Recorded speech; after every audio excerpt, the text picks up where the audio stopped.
bienvenue dans cet nouvel épisode de Ma Coup de Génie podcast. J'espère que tu vas bien.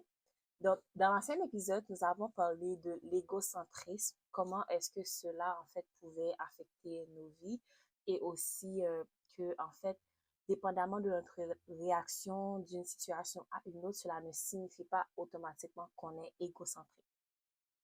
J'ai eu des commentaires par rapport à cet épisode et je fais un retour sur ces commentaires que j'ai eus. Donc, ça va être ça le but de ce podcast. Donc, est-ce que tu es responsable? Donc, c'est ça le titre du podcast d'aujourd'hui. Est-ce que tu es responsable? Donc, tout d'abord, euh, je vais évoquer 2 points avec vous. Le premier point est le suivant. Lorsque, en fait, on va aller vers quelqu'un pour partager que ce soit nos expériences avec cette personne-là ou donner un support à cette personne-là pour l'aider, en fait, à se sortir d'une situation, c'est de notre responsabilité à nous de déterminer est-ce que cette personne est capable de recevoir ce qu'on a à lui donner.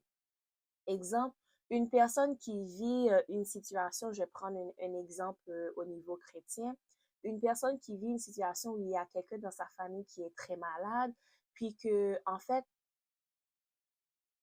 malheureusement, la personne est décédée, tu ne peux pas prendre ta situation à toi dans le cas où la personne qui était dans ta famille a été guérie pour dire à cette, en fait, pour faire un parallèle avec la situation que cette personne est en train de vivre. Parce que ça va pas coller, en fait, la situation de la personne. Il nous faut évaluer aussi le degré de maturité de cette personne vers qui est-ce que nous nous en allons.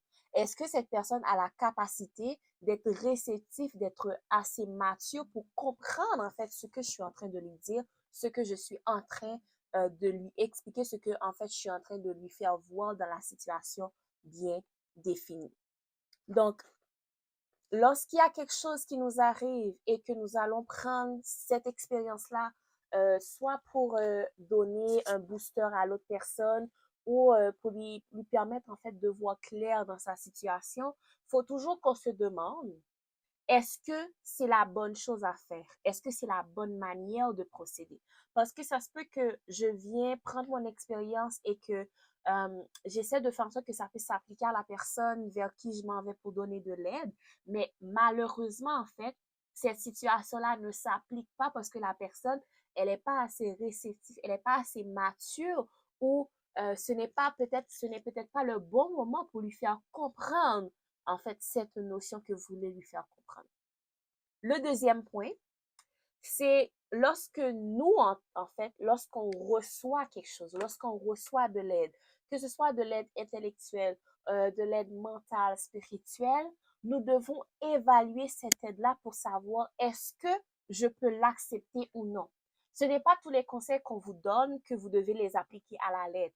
Parfois, les conseils, ils sont bons. Parfois, il faut examiner ce conseil ou l'exemple ou la situation que la personne t'a fait découvrir. Il faut l'évaluer pour dire, OK, est-ce que cela s'applique à moi? Est-ce que je peux l'appliquer dans toute son intégralité? Ou du moins, est-ce que je dois faire en sorte, OK, je vais voir ce que la personne m'a dit, je suis en train de le décrypter, OK, il y a cette partie dans ce conseil-là que je ne peux pas appliquer parce que peut-être que ça ne répond pas à mes valeurs, peut-être que ça ne répond pas à la situation dans laquelle que je suis, ou peut-être il y a une autre partie de la situation que je vais pouvoir appliquer dans ma vie parce que je me retrouve là-dedans. Je sais que cela peut m'aider. Exemple des parents. Je vais prendre l'exemple des parents. Je me souviens quand j'étais petite, on avait un groupe d'amis où à chaque fois que un des parents d'une de mes amies, exemple, commençait à utiliser un produit capillaire pour les cheveux, mais automatiquement, tous les parents de ce groupe-là voulaient l'utiliser aussi pour sa fille parce que ça fonctionnait sur l'autre. Mais on va voir que plus tard, que chaque personne a son type de cheveux. Ça se peut que le produit qui fonctionne pour moi, même si je te donne le conseil de l'utiliser parce que ça a des effets bénéfiques, ça se peut que dans mon cas, par rapport avec mon type de cheveux, ça ne va pas fonctionner pour moi. C'est la même chose pour la peau.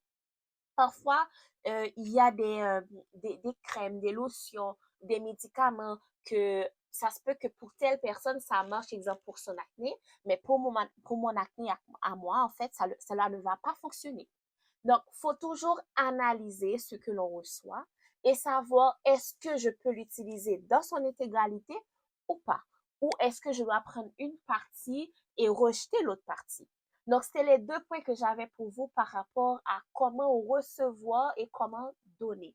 Donc, lorsqu'on va donner quelque chose, on va partager une expérience, on donne un conseil à quelqu'un, il faut toujours se questionner. Est-ce que cette personne est capable de recevoir ce que je lui dis? Est-ce qu'elle a assez de maturité pour comprendre ce que je veux lui faire comprendre? Et deuxième point, c'était lorsque nous recevons un conseil, lorsque nous recevons une expérience que quelqu'un partage avec nous. Il faut se demander, est-ce que je dois tout accepter dans son intégralité ou est-ce que je dois remettre en question ce que la personne m'a dit avant de l'appliquer dans ma vie? Donc, j'espère que vous avez apprécié l'épisode de Maco Jenny Podcast pour aujourd'hui. Je vous donne rendez-vous mercredi prochain pour un nouvel épisode. D'ici là, prenez soin de vous. Au revoir.